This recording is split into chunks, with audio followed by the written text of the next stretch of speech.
இருந்தார். இயேசு என்கிற ஒருவர் இந்த உலகத்தில் வந்திருக்கிறார்.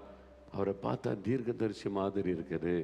ஒருத்தர் சொல்கிறாங்க, இல்லைங்க அவர் தான் கடவுள், வானத்தை பூமியை உண்டாக்கினவர், அவரை மாதிரி யாருங்க அற்புதம் செய்ய முடியும்?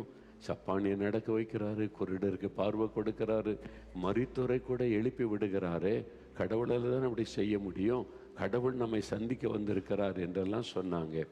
இதெல்லாம் கேட்க கேட்க அவனுக்குள்ள என்ன ஆசை, நான் இயேசு பற்றி இவ்வளவு கேள்விப்படுகிறேன், நானே அவரை பார்க்கணும், அவர் எப்படிப்பட்டவர் என்பதை நான் பார்த்து அறியணும்னு சொல்லி அவருக்குள்ள ஒரு ஆசை வந்தது. உங்களுக்கு ஆசை இருக்கிறா? இயேசு எப்படிப்பட்டவர் நீ பார்க்க ஆசையாக இருக்கிறா?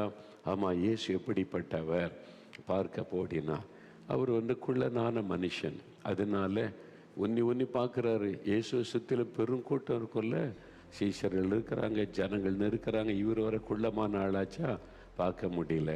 அதனால் ஒரு மரத்தில் ஏறி உட்கார்ந்து இயேசுவை பார்க்கணும் அவளோடு காத்திருந்தார். இயேசு அவருக்கு தன்னை வெளிப்படுத்தினார்.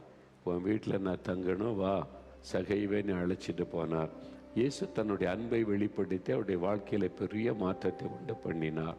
அவருக்கு